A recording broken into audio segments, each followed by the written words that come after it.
Yeah, sure, we'll be happy to take it. Okay, today is Wednesday, January 14th? 14th, 2004. We are at the Morristown Public Library. My name is Cheryl Turkington, and this is an interview today with two brothers, Robert, Bob, and Jim, who lived in Little Dublin. I'm going to ask you, and I'm going to need to each, shall I go with the older brother first? Is that all right? Where and when were you born? I was born at All Souls Hospital on December 28th, 1939. And you? I was born May 30th, 1944 at All Souls Hospital. Okay. In the new maternity building at that time. And where was that? Was it out on Mount Kimball? Mount Kimball Avenue. Okay. Now, when you were born, where were your parents living at that time? 13 Green Street. Okay. And Jim, where were your... 13. Okay, Green so Street. During that time you were still living on Green Street. Yeah. What about your brother Tom? Edward, I guess. Is it Edward Jr.? No, Edward Thomas. Father was Edward Francis. Okay.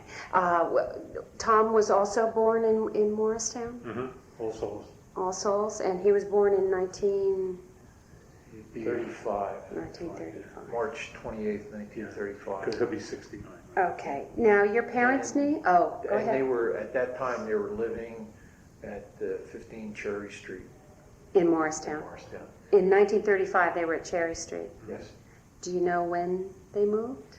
They moved, I believe, in 1938, Bob. Yeah, right after grandfather died. Yeah. Okay. Your parents' names are Edward F. and Anna Neal Long.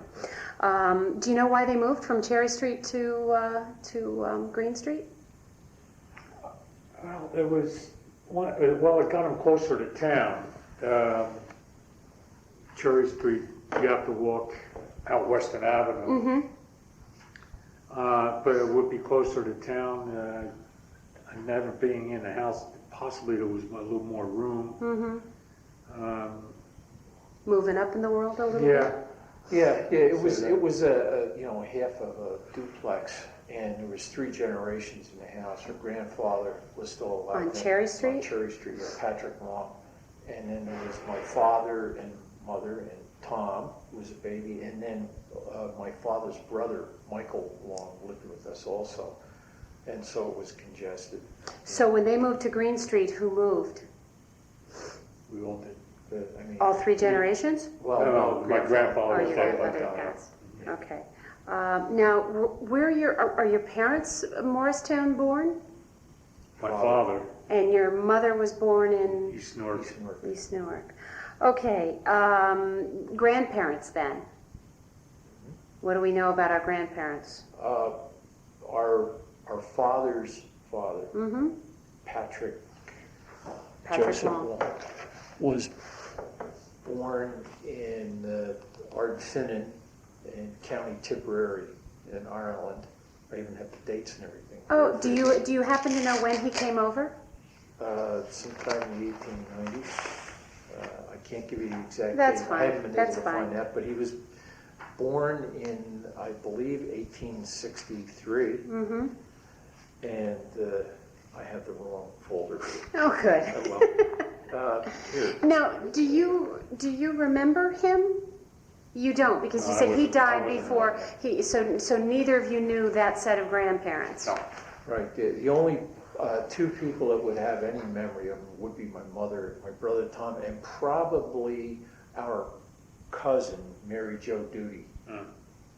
Oh, you're related to the Duties. Duties. I spoke with her. Did you? Our grandfather was born in Ardfinnan, County Tipperary.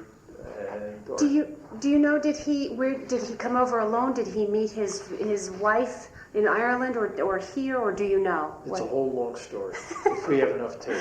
Okay. Because our grandmother, Mary Elizabeth Burke, born July 12th, 1864 in Ardfinnan, County Tipperary, and they knew each other in the old country. There's a big web of relationships, and they all came over, and that's how Not we're unusual. connected to the Duties. Okay. But she came over, we believe, before our grandfather and worked as a, in service in someone's Domestic, home yeah. here, domestic in the Morristown area. Grandfather came over, and his port of arrival appears to be near the port of Philadelphia. I think Darby might have been where it came in. And he traveled around a bit, but then they married in the 1890s, probably 1895, and they settled on McCullough Avenue in Morristown, I believe. Where on McCullough? Was it part of Dublin or Yes, outside of Dublin? Yes, right along here. Now, I think the house numbering has changed. Yes, it since has. then. Oh, certainly, I it think has they any were- number of I think times. they were down in this row. The way the Okay. numbering stands now, it would be here, like where the Babs used to live. We can check it. We have a few directories from, just a few from that time period. We might be able to I know find that them. they also lived on Bud Street and they lived on Cobb Place. Do you know why your grandmother came to the Morristown area to work from? Do you have any? No. No, Yeah. no, I can't tell, other than I suspect it was because there were other people here. There was Okay. that great need for domestics. Yeah, well, you had the Burks and the Duties. and So they you're were saying there all- may have been other family Yeah, there relations was in always, the area that, yeah, there was okay. family, it's just, That makes they were all in sense. pretty much the same area, and they all Did came your over. grandfather work? Oh, yeah. Yeah. Yes, yeah. He worked, I think he was a laborer. He was a Day farmer. laborer? He was a farmer. Yeah, he was a Well, farmer. stonemason. Oh, Yeah, okay. He worked on St. Peter's, Oh, did he? worked at Greystone. Mm-hmm. Yeah. But then when he got older Yeah. and could do that, he worked on the Frelinghuysen estate as a watchman. And Mr. Barry's father also worked on the Frelinghuysen estate after Mr. Willis, after Grinnell Willis died. They were a big employer. Yeah, I guess they must have. and there were, matter of fact, a man that we both wound up in our business relationship, wound up working for a guy, Gene McCarthy, whose uncle worked with our grandfather.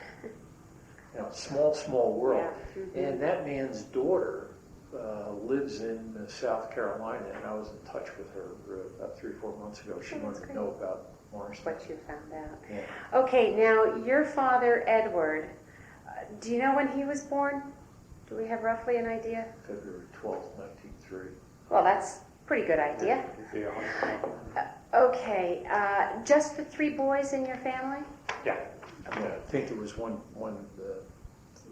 There was, one stillbirth. Okay. One in between my brother and me. Okay. Yeah. And what did your father do? What was his He was occupation what early they on? called, well, originally he was a butcher. He worked for Benny Heckle Where was? in Newark. Oh, okay. I was going to say I don't Benny recognize. Heckle later became part of High Grade. Uh-huh. Okay, but he had to travel Mm-hmm. to Newark, and that didn't work out too well. So he came back up here, Mm-hmm. and he got a job with Driver Harris. And they were located where Warnock has the Jeep dealership. They were in a building down there on Where's Ridgedale. that? On Ridgedale. On Ridgedale. Yep. Mm-hmm. Down in the flats, not up top. Okay. And he worked there, and then they moved back down to Harrison. Mm-hmm. But he followed me. And so he. He was with them for 38 years, I think. How did he get back and forth? Train. Train. Took the train. I think that had something to do with them moving from Cherry Street to Madison Street, or Green Street, because it was a shorter walk. To the train to the station. train station. Oh. Because my parents never owned a car. Never did. Never drove. Okay. So he pretty much always worked then. Oh, yeah. He was always employed. Yeah. He always brought food to the table. It's yeah. it Worked was until the day before he died. somehow doesn't seem fair. How about, did he have other than work, hobbies, interests, sports, any clubs, any? He belonged to the Elks Club. Mm-hmm. He was quite active in that. He I think he was very athletic. Yeah. And Like golf. yeah, like golf. He was Really? He was a more gifted athlete than I certainly am. Probably more like you and Tom. And the one thing, an anecdote, when this is the year that my father died, 1965. Probably the person he was closest to besides my mother was Eddie Doody. Mm-hmm. They were first cousins. Their grandmothers were sisters. Okay. And Eddie's wife died later in that same year. And at the reception after the funeral, back at Doody's house, a woman, a very attractive older woman in her 60s, came over and said, "Are you Shorty Long's son?" I said, "Yes, I am." And she said, "Well," I don't know what her name was. I was 21 years old at the time. Mine was elsewhere. And she said, "Your father was such a dancer. Girls used to line up for the opportunity to dance with your father." All I could think was, because we were scared, witless. All he had to do was rattle a newspaper. We responded with immediate silence. Is that right? So discipline was tight in the household? Well, we knew what would happen. Yeah. So we were all of a mind to, let's avoid on Confrontations. needless confrontation. Is that right? Yeah. Just don't lie. Yeah. I did. And he slid me off the wall. He hit me just an open hand shot because his hands were like iron. Uh-huh. And he hit me a shot right across the face. Because he And caught I you in a just lie. Yeah, definitely. Yeah. And he slid me down a wall, and that was it. That's it. Never again. Yeah. Learned your lesson. Oh, yeah. Yes. Yeah, he actually, our father was less the disciplinarian because we knew, what the result would be. Because it would be so drastic. Yeah, and whereas our mother was pretty handy too. I mean, she believed in capital punishment for just about everything. So, It was a different time. Of course, when you screwed up with my mother, it was always those famous words, "Wait till your father gets she never said that to me. to me. More than once. But you wore it down. Now, did your father graduate high school? Do you know? He went to Old Bailey, I think a year. That's all they had. They had some kind of a commercial program because he knew how to type. Mm-hmm. He was very gifted Really? administratively, Mm-hmm. but he worked in a mill, a wire mill. Didn't really use it, but he was a very intelligent guy and had a phenomenal memory. But it was a different time. He didn't have the educational opportunity. Right. Now, what about your mother, Anna? Did she work at all as you were growing up before? What do you remember? She met my father in Harrison, the Driver Harris Company. Mm-hmm. She worked with Industrial Diamonds.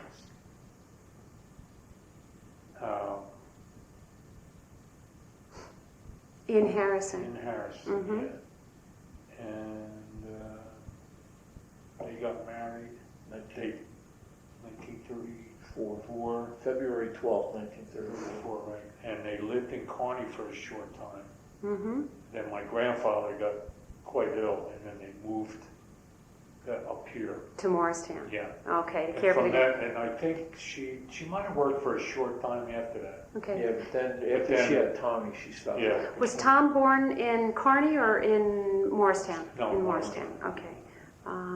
So she did, while you were growing up, Yeah, she worked. She worked Yes, at All Souls Hospital. She worked at Hooper Homes. what did she do?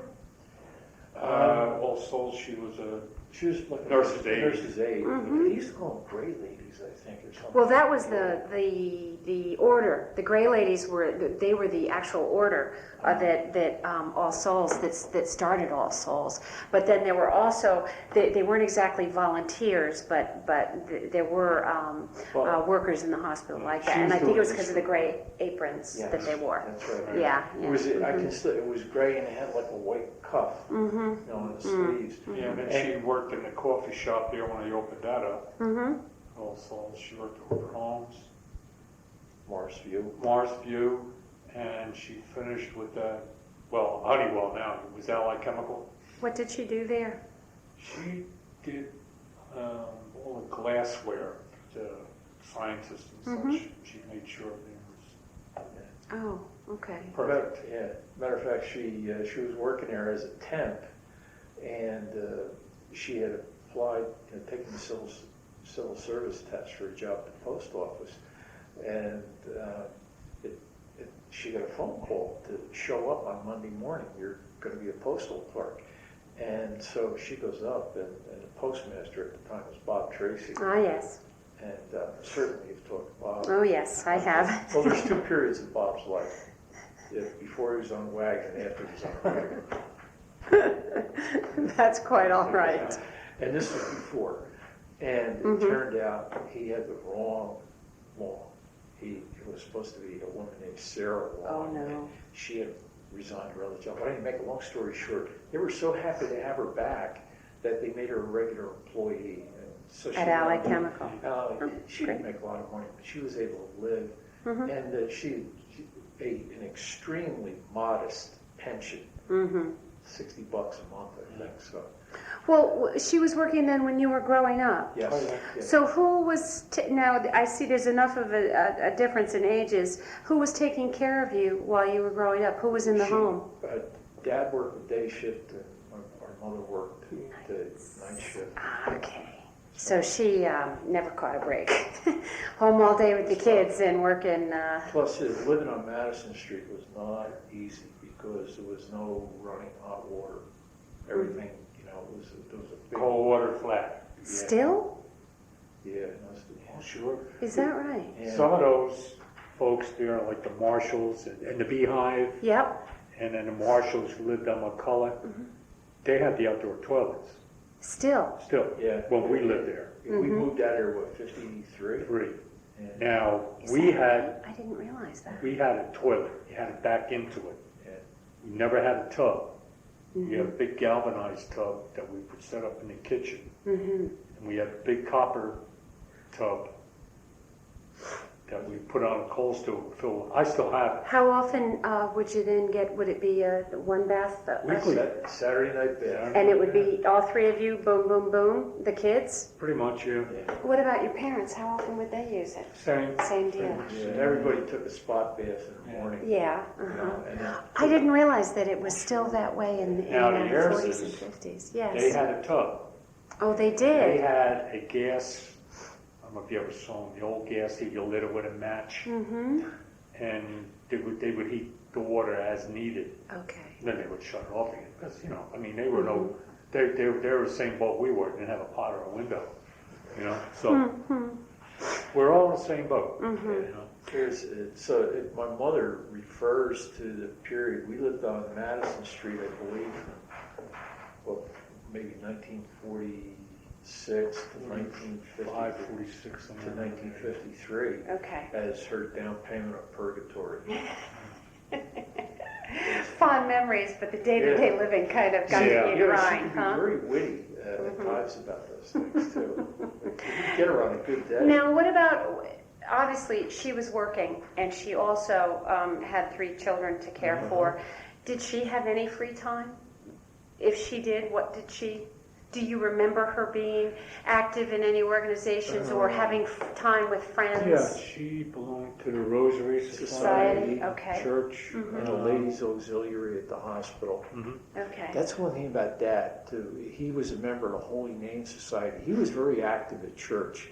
He was An usher. an usher and, involved in that part of the community. Who in your household, who took care of the finances? Do you recall? Her mother. Your mother did. Okay. Which Yeah. Yeah, Yeah. she ran the operation. It was my father, our uncle, and the 3 of us and my mother. Everybody knew where, the charge came from. So. Radio, TV? Yeah. We had a TV, we got it, my uncle bought it, my Uncle Mike bought it. Your Uncle Mike the Baker. Right, Yes. it was a 13-inch. And we were one of the first in the neighborhood to have a TV. Do you recall how old you were? What grade you were in? Well, we were still on Madison Street, so I think it must have been like 1951. 51, somewhere in that area. Because I can remember, boy, this was great. Was it? Did you? Yeah. I can remember Well, Friday it's night. so new, Mm-hmm. and being able to bring some of the kids in who, didn't have a TV, Yeah. and it was good. Yeah. Of course, we grew up with the radio, which was a wonderful Yeah. time Mm-hmm. because you could use your Your attention. imagination. Yeah. Yeah, right. Did you have a favorite radio show? That is a little bit before my time, so I don't really know them, but did you have, was there a special time that the family would sit down and listen to the radio, or? The radio one was on quite a bit of the time. Like most of the day. Was it? Yeah. In the evening, yeah. Because just before dinner, the thing I remember is that Sergeant Preston of the Yukon would be on. I think it was The like Lone a Ranger, the Green 15-minute Hornet, show. Yeah. the Shadow. Uh-huh. Yeah. Yeah. Sergeant Preston of the Yukon Yukon. and his dog King, and then Right. the dog woof woof. Did your parents listen to these shows also? I imagine they. I think Passing it. I think my mother did during the day. There I was think some it was- soaps on, like Bob Perkins. I remember There that. was another one there too. It was on. Eventually went over to television, Mm-hmm. The Edge of Night or something. Oh, one like of that. those real, yeah. I have memories of it. She would have like the local radio station on a lot, and they seemed to play Bing Crosby a lot, and I could still hear him singing, "Where the blue of the night meets the gold of the day." And Really? yeah, we had this. The kitchen was really the center of the house, and it was a very large room. There was no dining room. There was the kitchen, the room where my mother and father slept, and then there was a room where This was on Madison. on Madison Street where my brothers and I and our uncle slept. We had four of us in a room, Mm-hmm. quarter of the size of this. I mean, there was just beds jammed in together, Mm-hmm. No closets, if I recall. Yes, there was one. Where? If you went into the room, it was on the left. It was like at the end of where Oh, I yeah, slept. okay, yeah. Because I That's slept right. underneath the window. Yeah, if I remember I would be the earliest one to wake up, being the youngest, and having to climb over my uncle and my brother and get on the floor, and he was on the other side, Now, was this a single-family house? No. No, the yours No. lived Theirs underneath. lived downstairs. Okay. It was a single house and that. Yes, a two-family? Or a... They had. Well, they had like I don't know what they call it now. They had like 2 floors, but one was like sub-basement, Mm-hmm. Yeah, I think it and then was. the first floor. And we were like on the second. Second floor? I And, think, and though, that who was it on was- the first? The heirs were on the Yours first? were on the first 2 floors, but I think. I'll have to call Pat today. Yeah. Yeah, I think that was originally probably used as 3 distinct Oh, I don't doubt it at apartments. that time. I wouldn't be You know, surprised. because- You didn't own? No, You rented? rented, yeah. And who was the landlord? Holly. Miss Holly. Oh, Miss Holly. which Holly? Miss Holly up on Perry Street. Well, see, it shows Beatty on this one, but. Well, that's 1910. That's Right, much right. earlier. I believe she lived up at the corner house there on Perry Street, across from the convent. Would this be a relation to Cornelius, those Hollies? On Madison Street? Yeah. Yes. Yeah, and the Keatings. And the Keatings? Yeah. Yeah, okay. What about special days or holidays, birthdays, celebrations in the household with 3 children? Do you recall any? What holidays did you celebrate? Christmas. Oh, The usual? Christmas, I mean, there wasn't a big deal over Easter. I mean, Easter, you went to church, there was a little bit of candy, but that was about it. New Year's, it was a day off. My father was home, everybody was around the house on that day. Mike could be here. Christmas night, Was we would go down to the duties. Mm-hmm. And there was the duties and the Dugans. Dugans. Gert Dugan's Yeah. parents? Okay. Gert Dugan, her and her brothers. And her brothers, okay. Like their wives. Mm-hmm. Yeah. And then the other. And where were the relatives. duties? In a house right here on the map at the corner of Green and James, This okay. was part of the Foot property. Yes, it was. And Uncle Jimmy Duty, the old gent, he worked on the Foot estate. Okay. Right, it was As there. a number of And them then did. the Dugans were right next. Mhm. The house was knocked down and the new one put up. Okay. And the Dugans, and then Paul Dugan and his wife Helen lived there, and then Mrs. King lived in the house behind them where Crack Fleming Yeah. moved in years later. So would the whole family would go on Christmas Yes. night? Would you share food, a drink, gifts? Yeah. Yeah. Not gifts so Gifts, much. but just for to the get for the together. kids, but it was more just the whole family. A celebration. Sort of Yeah. getting My together. uncle Mike, the baker, Mhm. would go down to the duties and do all the baking prior to Christmas and Thanksgiving too. Oh, yeah? Yeah. Anything And- special that he would He make? could make anything. Anything. He He was could make wonderful. anything. He was a great baker. He really was. Would- He could make Jewish specialty items. Mrs. Salt's, I heard of Salt's Hotel in Mount Freedom, going way back. Yeah. She taught my Uncle Mike how to make all that stuff. Really? Now, where did Uncle Mike work for the most part when you kids were growing up? He worked at the Hamilton House prior. He worked at Days. Oh, he worked for Day. Oh yeah, that's where he Okay. learned. Yeah, I the think business. he was That's an all apprentice that. there. Yeah. Okay. So- Mhm. At the Hamilton House is located, was located where it's something, a grog or a frog or something on Denham. Famish Famish Frog? Rock. If you go, Oh, okay. go back one Yep. more, like where the taxi cab company is, Mhm. and then the State Farm Insurance used to be in there, Mhm. in that In there? building. And right what there. was it? A restaurant? Or- Yeah. Okay. Restaurant, yeah. And that's who he worked for. He's another guy who never drove, but he never had to walk to work because the police would pick him up about 10:30. You know, he'd be going in around 11 o'clock at night, and his pal Mike Murphy or Ralph Hubertatio or Freddie Van Ork. Freddie Van I know Ork, those names. they would take him down, and of course they'd come in the course of the shift, and he'd be feeding them all night long. He always made a lot of coffee for them. Now, what about in the household? 3 boys. Did you do chores? Was there? Did you each have your own things to do? Well, Yeah, they were kind of Pretty passed much, along. yeah. Yeah, I know. especially since your mom was working, I would think, you boys must have had to help Oh, out in the yeah. household. You had to make sure that there was plenty of kindling wood because our central heat was a coal stove. It In was. the kitchen, Yeah, big one. yeah. And you had to make sure coal was there. Okay, Yeah. coal would be delivered, and then you would have the ash man take it out. Is that correct? They No. Took the ashes. The ashes were spread in the backyard. Why? Everyone If, did it. if you look at that, the way it's laid out here, Yeah. that this central area behind all these houses here Mm-hmm. was just a coating of ashes. And everybody who had, in other words, who had coal heat dumped their ashes back There. here. So they didn't have the guy come and take the ashes No. away. No. We And had a Edgar would- shed You that the just. coal got dumped into. Uh-huh. There was a line of sheds behind Sullivan's property. Here, Okay. you can almost see it. Yeah. So That line. yeah. And we had one of those, and everybody had a pot because they didn't want anybody stealing the coal. And but I remember one catastrophe as a kid. Probably about 6 or 7, going down the back stairs, which more like a ladder than like a flight of stairs, and had the scuttle full of ashes, and I went top over bottom, and ashes all over the place. And like I said, capital punishment. But mine, You got in trouble? she was totally stressed out. I mean, working all the time, just trying to make ends meet. Right.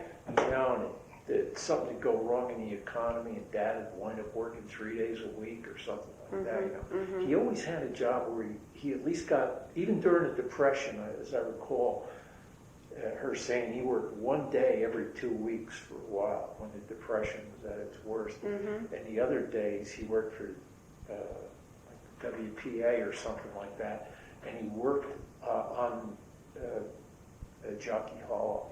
Was it the WPA or maybe the CCC, the Could've been. Civilian Conservation Corps? But he lived- So there were a he couple lived of at home. camps. He Yeah. did work at home though, or he lived at home rather. From home, yeah. Okay. Because he would walk to the foot of Cherry Street, that's Western Avenue, and then a truck would pick him up and take him And out. take My recollection was that he had $1 a day, lunch, something like Or that. something like that. Yeah, I mean, they were really hard times.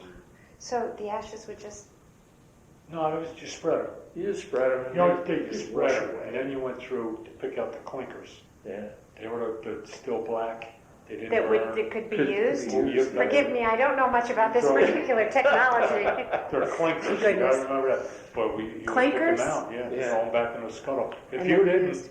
one of the Somebody else. neighbors Somebody would. else would. Because like I said, we're all Did the same. Board of Health ever complain? Did anyone, I mean, I don't think even back in the 40s and 50s that would have been according to health and sanitation laws. Only if somebody on Perry Street Would complained. complain. Complained. Okay. And, you know, look, that in those days, Morristown was, you know, run by the Protestant ascendancy. Mm-hmm. I think in the old country, that's what it would have been called.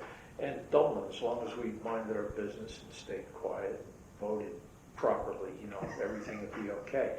The only time the Board of Health ever came around was when the cat population got too high.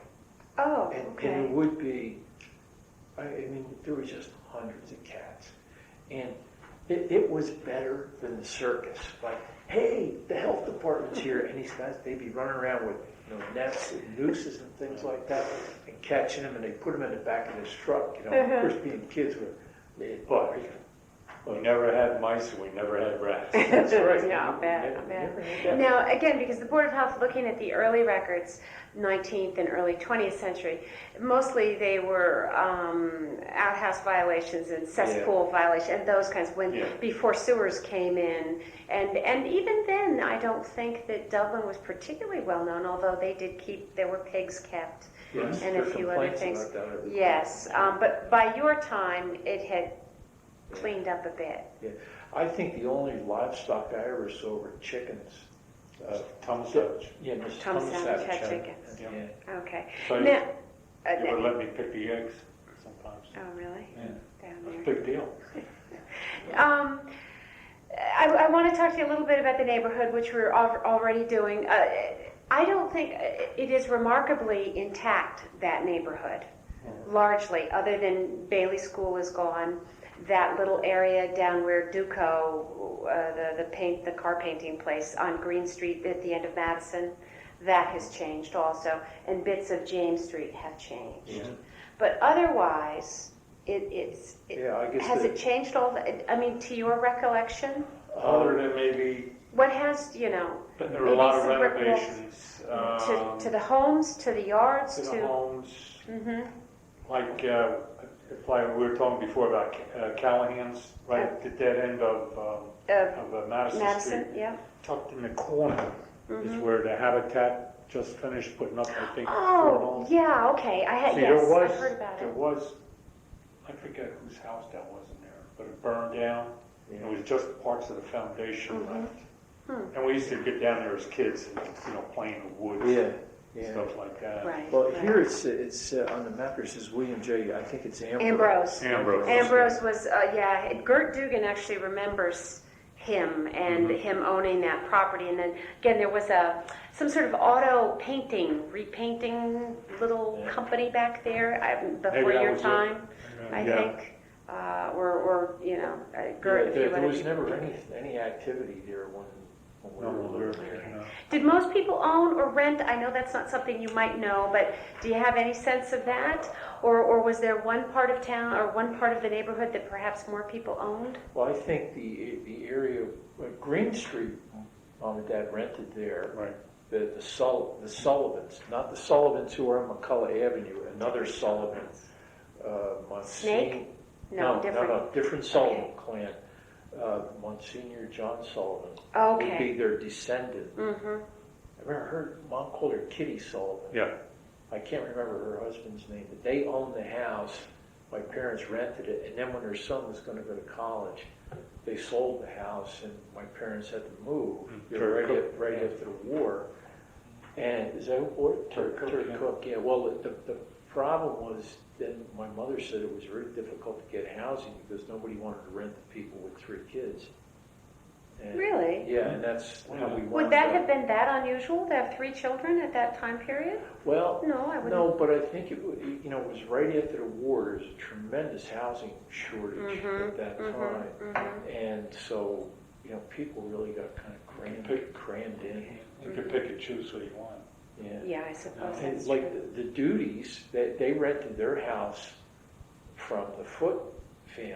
Mhm. You know, they got. Oh, did they? Yeah, and after It was Jim, actually owned by the Foote the family. Foote family, and then they actually, well, I guess when they were, when they sold the place off, they actually deeded the place over to Jim Duty and his wife Johanna. Hmm. And but they used to pay their rent to the First National Iron Bank. Where he had been Where president, Mr. I believe. Foote was. Yes, right. But I didn't know of any. Well, the Sullivans owned their house on McCullough Avenue. But There are I a think few lot- later. There were a few Lawless. Lawless. They owned property. Lawless too. owned property. Yeah. Lawless originally owned, well, yes, it is on here. This was where his original grocery store was before they moved up here. And then I believe Kylie's had a grocery store here. And then I think it was called the American Store. Does that You sound know what that was? What? Acme.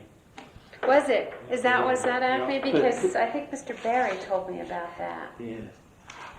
Lawless has also owned this strip of housing over here, and now, well, my information is probably 10 years out of date, but a guy named Mike Murphy, not any of the Murphys from Dublin, Yep. because he had come from the old country, and I got to know him. He was a janitor at Jersey Central at night, and that's how we got talking about him owning these places. And I used to give him the needle about.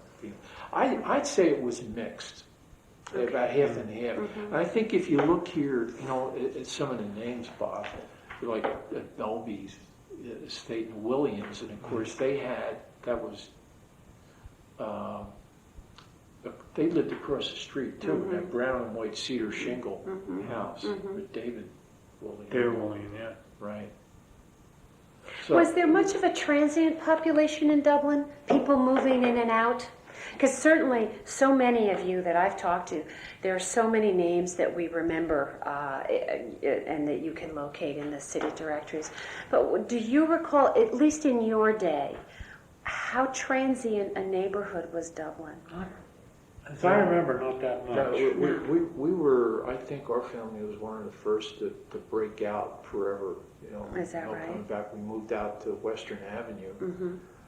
And In 53. and then the Duties stayed there until 57 or 58. They moved up to Burnham Park. And geez, I can't. There were a lot of people there after us. But then the Sullivans sold their house and they moved to Mount Kimball Avenue. Mo stayed there, but Mr. Ned Sullivan and his wife Libby. and their kids, Francis Joseph Sullivan, lives down in Washington Avenue, right? And his sister Lois Pertell and her older sister Mary Ann. She married a guy from up around St. Margaret's Church. It was a mixed marriage. She was Italian and she was Irish. But her mother was Italian too, Olympia Sullivan. Right. She was in Burnsville. What precipitated all of that movement in the later 50s, do you think? Or in the early to mid to late 50s? Well, I think in our case, we're jammed in there, and the right house came along at the right time, and there was a little bit of money. I mean, I think they bought the house for what, $6,000? 10,000, and they put 4,000 down. Wow. So, And I'll tell you, it was, we had nothing. We moved into the house, we had a bathtub. it was. It must have been heaven. Everybody had their own room. Right. My mother and father were in one room. Right. Mike was in another room, and then the three of us were upstairs. We didn't have to huddle around the coal stove for heat. We had, oil heat. Yeah. And, hot water when you turn the full right. sun. It was And like, we finally went out and bought. Sometime after we were there, we went out and bought this thing you attached to the wall over the tub, and you had a little hose that you hooked in. I took a shower. That's the first time I ever took a shower. I've never taken a bath since then. I still think showers are one of the greatest gifts They that are. God has given us, I've frankly. stayed a couple months and sliced I bread. really, I get in there and I would agree with you on that. That's one of the big differentiators between Western civilization and the rest of the world. The fact that a shower is a way to start your day and cleanse yourself. The rest of the world, they don't even brush their teeth. No, they take the tub later. Yeah. Now, what about within the neighborhood?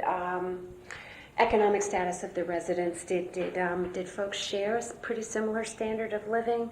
Was there any sense within Dublin of differing social classes or groups within the neighborhood? And then I'm going to ask you the same question, only outside of the neighborhood. I would say that this is my way, Bob. Go ahead. I thought that the people who were like in the upper end of Madison Street and this area along Maple Avenue. Maple Avenue in here, Where the Berries were, where the Doyles were, Right. the Coyces. right? That they were in an elevated economic status. They had cars. You know, you could see that the kids weren't always wearing hand-me-downs from somebody, because we got hand-me-downs that came from like Buddy Duty, to Tommy, to Bob, to me. You know, that's the way we lived. And I felt that like where our status was similar to just about everybody else in here, although some of these folks owned their own homes. But almost every family, both parents worked in some way. Yeah. In your time period. Yes. Because Yeah. the generation before you, I haven't found that to be the case. Okay. With folks that, maybe who've got 10 years on you, their mothers weren't working. Okay. So perhaps there was more opportunity for mothers to work Yeah. come the late 30s and not with the Well, Depression, too, but I mean, with the during 40s. World War II, Yes. the opportunity presented itself, and it For probably them is to work, carried on. yeah. Well, so I think Mom- previously they just took work in. Yeah, A lot of yeah, them you're were, right. seamstress, that kind of thing. Well, during the war, Mom actually went back to work at Driver Harris for a while, but she could. The commute was so long, and it was too much and anti-duty. Johanna Burke duty would have been a great aunt to us. Looked after you and Tom during the day While she was working. while she was working. Then my mother didn't like the work that she was doing because it was very precise. And she actually, I think if my mother had an education, she'd have been a nurse. Because I think she would have been good at that. Yeah, you know. right. And so I don't Now, know. do you have that same sense? Do you that your brother does? Yeah. That it, Well, yeah. and again, it's I wonder. Bob Padian talks about that Dublin Heights. That's his joke. Okay. That Well, was Dublin Heights. that's true. So there is a perception Yes. that perhaps I think. I wouldn't say that. I would just like No. to say that I don't think there was any resentment involved in it. No. No, it was I just- haven't gotten that feeling at No, all. it It was was just the way it was. Yeah. We didn't necessarily hang around with a lot of, at least Yeah. you guys I grew up with. I mean, Art Mooney hung around. Of course, I went to school with Art. Art Mooney. I got an email from him. Thank you. Yeah, He lived on Maple Avenue, opposite. What about outside the neighborhood? How did you view other neighborhoods in Morristown? How aware were you of perhaps differing social classes or economic status, that kind of thing, outside of Dublin? I guess I was aware that other people had a lot more than what we had. But it wasn't in a, gee, I want that. It was just a curiosity. What I was always, one of the things I was fascinated by, like, what do all those Protestant people do? Because I didn't know any. You know, didn't? I mean, this was an Irish Catholic enclave, and we didn't get out of the neighborhood much except to go to uptown to go shopping with your mother. You know, the A&P was on South Street, you know, so one of us would have to tag along here, or we would go visit my mother's relatives in Harrison and Corney and Outside of the town. and outside. But and I was very curious about St. Peter's Church. I always wanted to know, what is it that they do inside there? I wonder what the sermon's like. Did you ever go in? Yeah, when I was about 21 or 22, I went to a wedding and it was great. Oh, yeah. Yeah. You know, the ironic part is that my grandfather worked on it. Yeah. And yet all those years you had never. Yeah, I'd never been in there. Did you ever feel defensive in any way about living in Dublin? Did you ever have that sense that somehow Dublin was looked down upon, perhaps? Or any kind of anti-Irish Catholic feeling?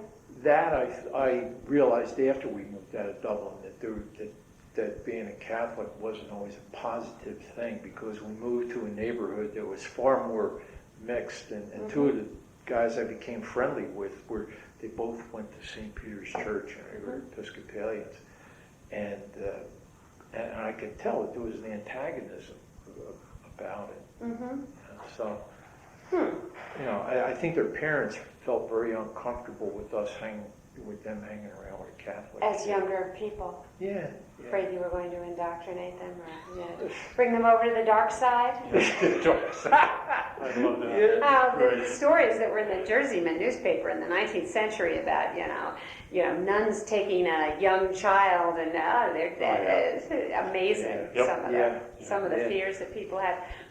Now, go ahead. No, the nuns, I have something to speak about later on with the nuns.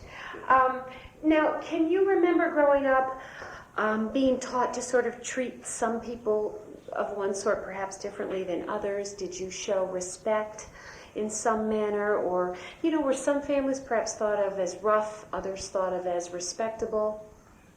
Some were thought of maybe a little rough on the edges. But you are always respectful, because if you said something out of the line, your parents are going to hear about it. And it was always Mr. this, Mrs. that. Yeah, there was never any treatment of anyone with less than respect, although I think we were taught to hide your darker opinions, keep them to yourself, share it in the family. But it's like there were black families down the street. And actually, I found them to be a great curiosity, and got to be friendly with one of them, Larry Riley. And I remember asking Dad, those Rileys, are they related to the Rileys that we know down there? And my father smoked cigars. And, no, they're smoked Irish. Put the stogie back in. Do you remember a family called Howell that lived down on Madison Street, down below McCullough? They moved in the 50s. It may have been too late, and they're still there today. I would like to interview. Black family. Yes. Wow. And The Rileys, Larry and MMA, and I knew Lem Haskew and Sisters. Buzz, who was as tough as they come. Nobody wanted to cross swords with Buzz Haskew. She was the real McCoy. Was there within the neighborhood any, unhappiness, any divisiveness, anything, that separated, say, blacks from Irish, or were they just accepted in the neighborhood? They were accepted. It seems to me. They were, the few families, and there were few. And they were near the bottom of the totem pole, just like we were. Yeah, that's true. Actually, one of the things I learned is they're people just like we were. Yeah, certainly. And there was, I think if anything, one of the differentiators, and again, this is through observation, was where families had a problem with alcohol. And there were some families where you knew that, Mr. So-and-so was a heavy drinker. Our Uncle Mike was a episodic alcoholic. He'd be dry as a bone for months, and then poof, be gone for a couple of weeks. Well, I think particularly with the Irish, they're very sensitive, and you don't want to play to the stereotype, but to somehow deny that alcoholism was a problem in this little community and in any number, and not to say that they had the monopoly on it, but it certainly is something that I think you have to touch upon. Culturally, it was looked upon by some as a positive. I mean, there's guys that I grew up with that I think they had their struggles with alcohol. In our family, believe me, there's a lot on both sides. My mother's family, who were a combination of Scots and Irish, and you know, my father's family, the extended family. You know, it was, and Now, growing up, again, because I know other families that you folks know who have had, again, extended families, alcoholics within the family. Was it something discussed? Or was it just kind of... It was. yeah, It just was. yeah, yeah. Snake Sullivan was an alcoholic, Okay.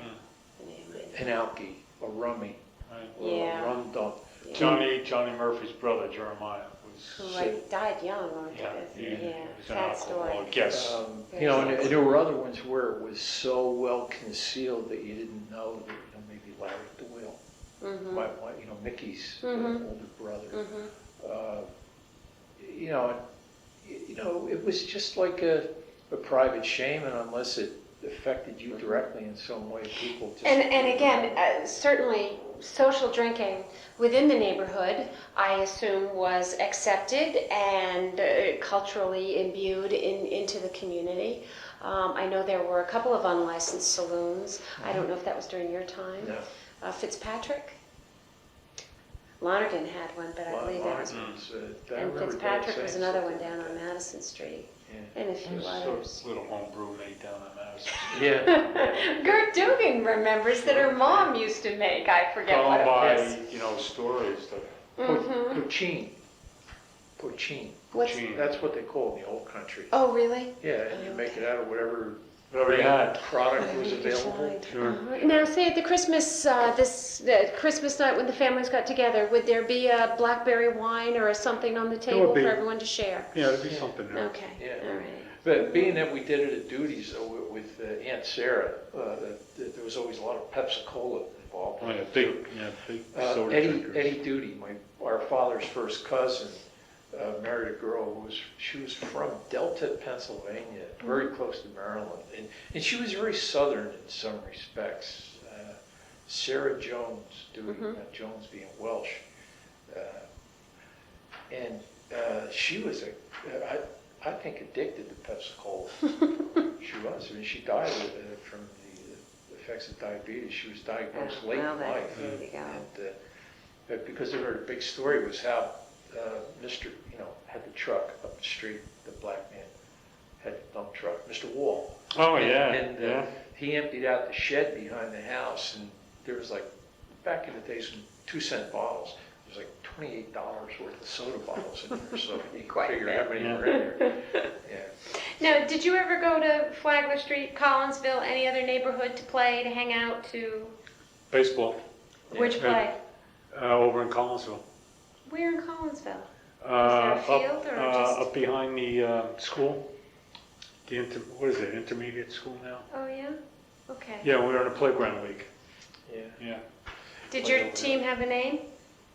Well, today would be the Dublin Dodgers. Tomorrow might be the Dublin Hawks. But generally it was Dublin something. I see. If we got beat real bad, we generally changed our name. Yeah. But we lived and died baseball. Yeah. Down there. And we played a lot of football, when the seasons come. For many of the teenagers, or not even teenagers, but probably young boys, baseball was, would you say, the premier sport in the neighborhood? Yeah, we played a lot of stickball. Oh, stickball. Play stickball at night. On the street? Yes. Right on Lower Madison Street. Right. We're You have to always level there. Some family would lose a broom handle, and we would get what they call a Spalding, just a rubber ball. Okay, yeah. And would it just be the boys, I assume? Yeah, once in a while you get maybe Fuzzy Marshall or Jimmy Murphy or Stella Studnick. Yeah, Stella Studnick. She might. Some of the girls might play. Stella. Yeah. Did you ever go to the neighborhood house to play? I've been there. But did you never spent? No, never Okay. played. I'm not much on basketball. Let's see, where was I living? Scout, and we used to meet at the Redeemer Church. Over here on South Street? Right. used to meet there. Your Cub and then Scout we got pack? out of there, yeah. Mhm. And then we came over here to the Presbyterian Church. Oh, Or okay. we transferred, you know, one year to that. Mhm. Did you ever play down at Woodland? Because I remember we used to go down to Woodland and No. play down there, because there was a lot of We Irish played, down well, I'll that tell you way. another one, it's down behind Thomas Jefferson, not Thomas Jefferson. George What a- Washington. George When they Washington knocked down. School. Yeah, that When was they another knocked good down, ball we played field. ball down there too. And were these organized to any Well, it was degree? a playground league, and Okay. and they had like a director on each playground in Morristown, and they got everything together. And going over to Collinsville, that we got a ride over. Mhm. If we were going down to Mars Street, we would walk. Yeah. You know. Now, did you follow the Yankees? Did you?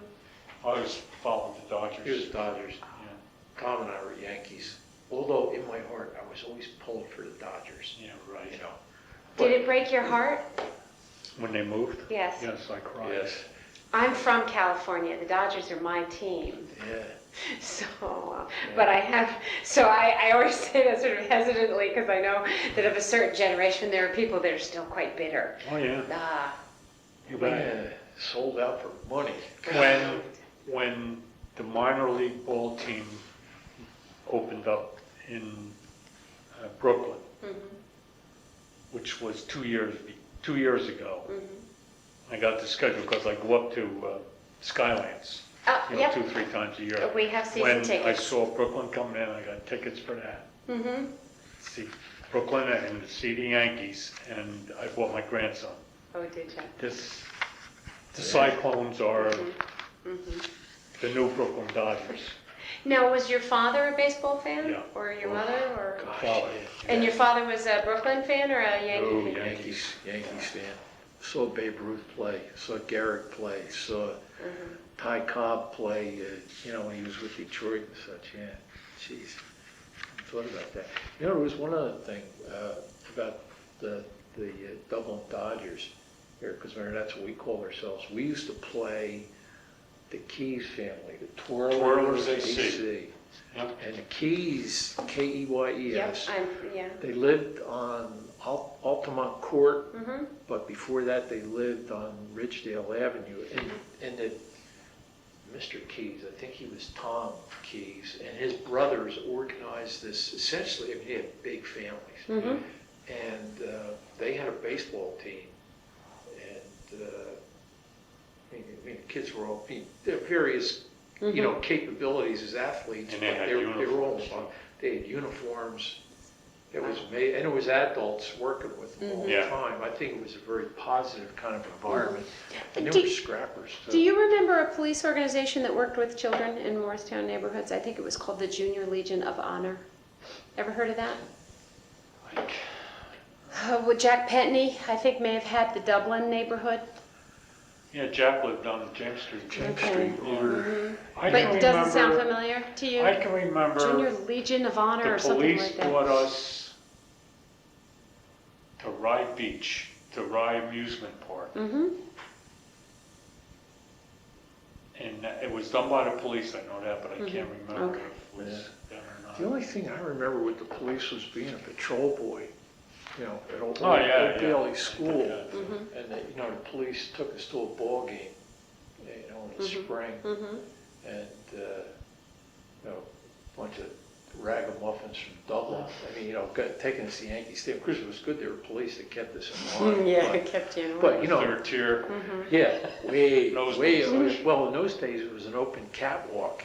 And so if you were on that catwalk, no one was looking, you could drop something and go all the way to the box seats, How about businesses in the area? Do you remember any businesses in the neighborhood? And then what businesses might you have, or your parents may have gone to? Foster's Market, Where was that? South Street. South Street. And Robert Padia. Robert Payton. oh yes, okay. His brother Yes. Luke owned the Luke. grocery business, and his brother John owned the butcher business, and Robert worked for John. And it was called Foster's because originally it was just a fresh produce market owned by Foster Smith. And then Luke and John came in before World War II, and Luke just had groceries. And then when Foster retired, Luke bought the produce business from him. They shopped there. All three of us worked there. Did you? At one time. Yeah. Any other? Anything else? What you go uptown for? Go to the A&P, Mm-hmm. Epstein's. Mm-hmm. What about the little grocery that was on the corner there of Madison and McCullough that was in your time? I'm sorry, did you say it was Flavors at that time? It was Packers. Sam Packers. Sam had maybe a little deli, Okay. but it was... Do you remember people hanging out outside there? oh, sure.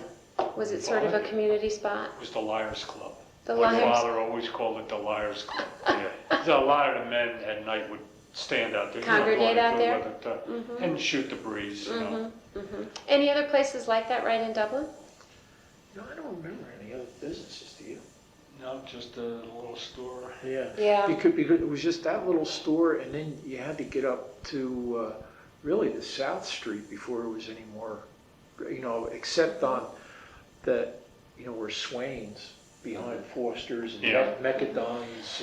Was when you guys were living there, was this one the only, there was nothing down, I'm sorry, am I looking? Yeah, there was nothing, Kylie's or any of the others were gone. There were no groceries down there. Okay, which would make sense. Folks had a little bit more mobility. Mrs. Ramsey ran that part of the neighborhood. Okay. Do you remember Irish accents in the neighborhood? Anybody? I remember them so Or much do- from our relatives, like Uncle Jimmy Duty had a wonderful, soft Southern Irish accent. It's not quite as harsh as the ones from up north. Mary. And you still had family, I guess, in the old country, so there were some connections. We never really, I went over and tried to find people, and there was I was pointed out and introduced to a priest who I'm pretty sure was a relative, but he was actually a missionary in South Africa and was just home for a visit. But, we had accents on both sides of the family. There was, when we moved out to Western Avenue, for instance, our grandmother's brother's wife was still alive, Mary Dooling Burke. And she had she was from the village next to Ardfin and Ballybacon. And, the other ones, I'm trying to think of Mary de Greenhorn. What was her real name? Mary Howell. Mary Howell. Mary Howell. She was a Burke. She came over in the 40s. And so my father's generation, she was of the same generation, but they always referred to her as Mary de Greenhorn. Yeah. But, there were so many Marys and Anns in the family. And Edwards. yeah, Edwards, all over the place. Even James is, you're kind of the odd duck there, Robert. Where did you come from? Our mother's family, they were Irish, on her mother's side, and they had come from Scotland, and they're real Irish Catholics, but they had the craziest accent. I didn't realize what a real gift it was to listen to because our grandparents had died, before we were born. This woman, my mother's aunt, was like our grandmother, and she was a great figure. Yeah. Any illegal activity that you recall in the neighborhood? Numbers running, bootleg. Well, I guess there was a little of that, which I almost hate to call illegal because I think it was just pretty much. Was it sold to others? Was it just pretty much used in the family? I think it was probably maybe sold around the neighborhood. That'd be about it. Any numbers running? Any gambling, that kind of thing?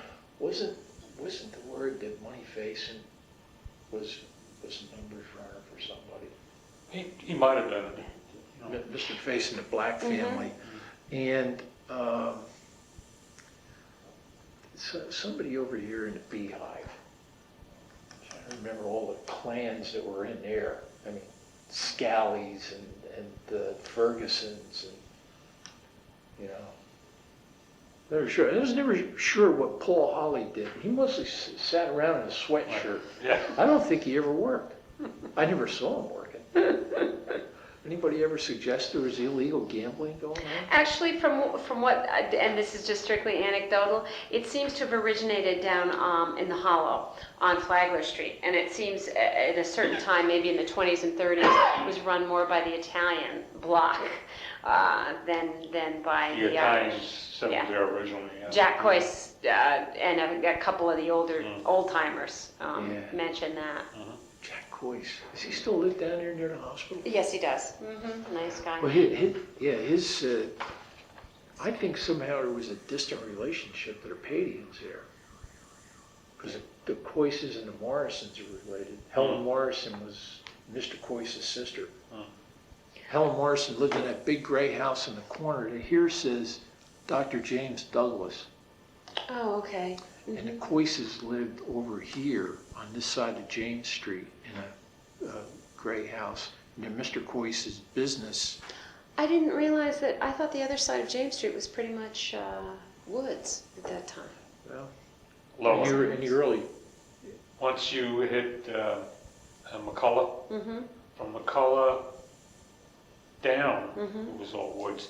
And if you went up a couple of houses, it was woods. Okay. Yeah, there's just a few in here, like the Gogartys lived there. Yep. And the Alice Coyces- Gogarty is still around. Is she? She doesn't want to talk to me though. Yeah, she was always very private. That's what I mean, Gert said also. The only thing you could get out of Alice Gogarty was a hello. Yeah, that's what Gert said. Well, she probably doesn't have much to say, so okay. Yeah. I want to ask you just again because what time do there? Oh, yeah, I've got to be going here shortly. Church in the neighborhood. How did you spend your Sundays? We got up and had breakfast and went to 9 o'clock Mass because we had to go to 9 o'clock Mass. Why? We had to sit with our class. Oh, were you altar boys? Yeah, I was an older boy. No, I was in the choir. You were in the I choir. did Okay. both, but I gave up being an altar boy after Father Denny came around. How did you dress? Did you have to dress for church? Did you? Oh, yeah. You Wore did. suit and tie, Yeah. shirt, Okay. shine your shoes. Did everyone attend? Did the whole family Oh, attend yeah. on Yeah. Sunday? Yeah, And you that- said both your parents were active in church. Yeah. Um, Yeah, Dad he was always the usher at the 10:15 or 10:30 Mass. And Mom used to, she would sometimes go to that either 9 o'clock or 10:30. You know, because if it was a Sunday that she had to work, you know, of course she'd have to be out early in the afternoon. Were you taught prayers?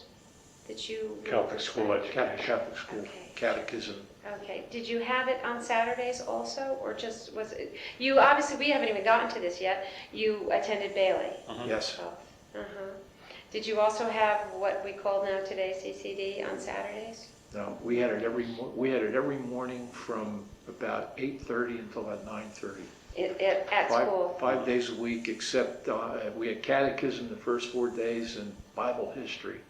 You know, the Roman Catholic version of the Bible history, yes, Then we right. got to read the Bible itself. No, that was not allowed. No. I never saw a Bible until I was an adult. Really, same thing. I never saw a Bible. Really? I didn't learn. Yes, but now, what kind of, any thoughts, any feelings on the effects, the impact, et cetera, of the church in the neighborhood? What kind of influences in your time? Negative, positive? Any thoughts or feelings at all? A lot of folks feel it was just church, that was it. We went, we did this, we did that.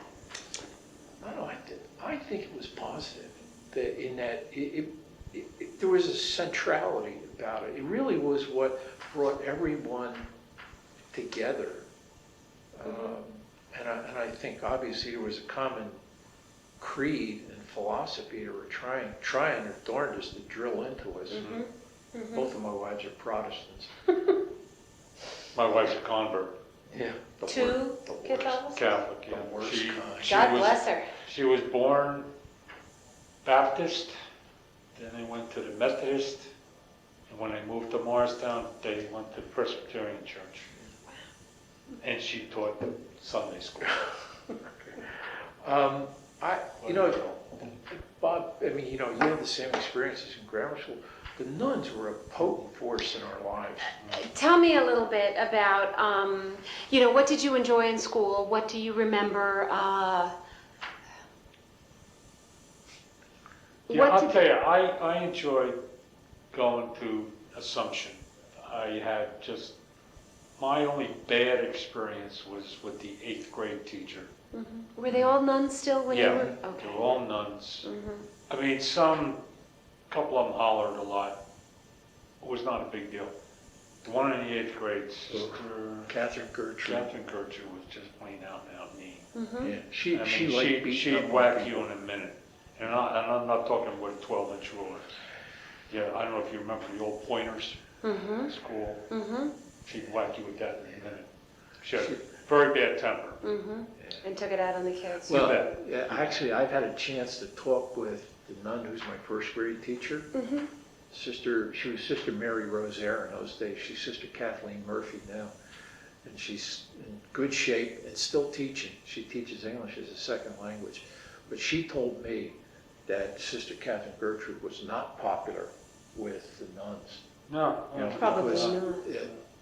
Because she was so hard on them. Like, instead of giving them a few hours rest at night, after teaching all day, grading papers, they'd be scrubbing walls and things like that. Those nuns had a great influence. I think of, like, if somebody said, name your favorite teacher, it would be Sister Michael Maria. Yeah. She was. I had her also. Mm-hmm. She was good. Did they emphasize particular, was English, was science, manners, hygiene, Ray Goying talks about, I don't know if you know Ray Goying. Ray Goying, Goying. He talks about them teaching them how to iron long pants when they were going from, I guess, knickers to, I wore knickers. Yeah. What they call now +4s. Yeah. So they taught a little bit more than just academics, from what Mr. Glenn had said. Maybe that's what Ray was taught. Ray's a little bit older than. Yeah, he is. Ray's maybe 10 years older. Yeah, so he would have. Yeah, so that's very possible. Mm-hmm. Some grooming. You say, you come in, your hair's mussed up, you want to take care of it. But reading, writing, and arithmetic? Pretty much religion. Really stressed it, yeah. Oh, and of course, I'm sorry, I didn't go to and Catholic school. So, religion, first Mm-hmm. thing every day. Mm-hmm. And it was answering those questions, which I have an aversion to memorization because of that. I think, they did try to tell us, about hygiene, about trying to be clean and wearing an undershirt in winter and things like that, because there were kids who were a lot worse off than we were. They still do that to some degree today, and depending upon the school system, it's certainly still needed. I would say the one thing that probably non-academic is they were trying to get the idea across that you're Catholics is the true faith, and the rest of them are going to hell. They are. And that very much you had that feeling. You betcha. Oh yeah, that's why I was so fascinated by St. Peter's. Like, did they preach about how the devil is good? Did they know they're all going to hell? And it kept right on going, even into high school. So you both attended Bailey? Yes, as did Tom. Oh, what years did you graduated? 57. That's high school, grammar school. Grammar? I'm sorry, I said Bailey High. I meant high school. Yeah, really, you're out in 57. Yeah, because you went to the new Bailey. Yes. Yeah, in 57, and you? I graduated in 62, Okay. and Tom graduated in 52. 1952. But you still had that, we are the one true and everybody else is going to burn in hell, which I tried to engage a priest in, how can you say that so-and-so's going to go to hell because he's not a Catholic? And, because that's the way it is. And that's not acceptable. And that's what still not acceptable. Was it at the time, though, when you did you feel it was almost a little rebellious to even ask the question? Mm-hmm. Yeah. And even at the time you thought that they should have been able to give you an answer. Yeah, don't tell me that's the way it is. Mm-hmm. That's the worst answer in the world. I can remember asking the 8th grade teacher, Sister Ruth Ann, what they kept talking about. You know, thou shalt not commit adultery. What's adultery? Yeah. And let us know. believe it, I got one upside the head for you, dirty-minded boy. Oh, now, what am I missing here? What is it that you can tell me about Dublin that we're not touching upon, or anything? Bob, I mean, there was a sense of definite sense of community, particularly among younger people, because everybody, one of the hallmarks was everybody had a nickname. Yep. Yeah, And you're not the first to mention that. everybody. And If you can, do you know Joan Barbado? Yes. See if you can get Joan's column on On nicknames. I think we do have that. She- I 'cause think I we have do it- have I it. have it if you Yes. want, yeah. Mhm. I think And- we do. Like, our nickname was Boo. Why? Oolong. Just what? Just was. yeah. Well, and again, they were not politically correct. They had no frame. Whatever, a certain ethnic, race, a particular characteristic, facial, physical, whatever, that was how so many nicknames came about. Oh, yeah. From what, and again, Father Murray, some of the ones that he mentioned aren't exactly. Snake Sullivan. Snake Sullivan. One. Head Whalen. Head Whalen, yeah. Don't even know the guy, don't know anything about him. Tommy Just know Whalen. assume he Tommy had a big Whalen. head. Tommy Whalen Okay. died 6 months ago. Yeah. Really? Hey, thanks to Tommy Whalen, well, I can only see out of one eye. No, it was Eddie Whalen. Eddie, right, yeah. Eddie Whalen had a slingshot, caught me right in the eye with a marble. This one here. Jeez. If you fast forward, let's say 10 years later, I got caught. It wasn't even my slingshot. I was hiding it for Johnny Waters because Likely story. right? And my mother found I had it hidden in a bucket in the basement. And oh man, she was anti-slingshot. For good reason. Yeah. Jeez. Yeah. But we did have a sense of community. Like I said before, we're all on the same boat, not a cot or a window, We were friends. And even after we moved up to Western Avenue, I used to come back because they were my friends, and kept on. I mean, you lost touch with a few of them, like Eddie Smith. He was chief of police in Chester. He's now in Carolina. Joe O'Connor lived on James Street. He worked for the Power and Light, and then he went on the police force over in Rockaway. Gene Christel. Gene was, we went to school together. He was on the Morristown Township Police Department. He retired. He passed away about 5 years ago. Cold Drake. Yeah. His brother Whitey. Whitey. Whitey passed away of cancer. Yeah. Jimmy, I don't know whatever happened to Jimmy, but I think I heard that he passed away too. Yeah. We had a lot of Jerry Smith was killed in an auto accident right up on Hanover Avenue. Right near that ball, I don't know if there's a ball field there now. There used to be a ball field where Menon's. Yeah. Actually, there was a racetrack up there at one time, Serrano Park.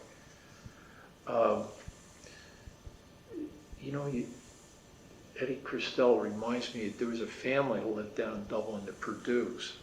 Oh, I'm going to speak with one in just a couple weeks. Who? Billy. No, a female, a Peggy. woman. Peggy Peggy, Purdue. yeah. I was thinking Donna, it's Peggy. Kitty Kagan, Peggy Purdue, and Peggy Lake Oswald. I've got an interview set up with those three, and I have very few females, so I'm quite excited Yeah. to talk with them. You might remember Fuzzy Marshall. Lillian Marshall. Is that Fuzzy? Yeah. Yeah. And her brother, Elmer. I think Elmer's still alive as far as I know. Remember Perkins lived up over there? Yeah, Ma Perkins. Okay. And possibly Fuzzy. Sammy Ferguson. Sammy worked for the town of Morristown. So I believe he They retired lived- a couple of years Yeah, ago. they lived in the Beehive. Okay. Sammy Ferguson. Jeez. Well, let's quit. Shall we quit now? Yeah, sure. For now. We'll probably do this again, because I think we could easily, there are lots of questions on my sheet that I didn't even get to.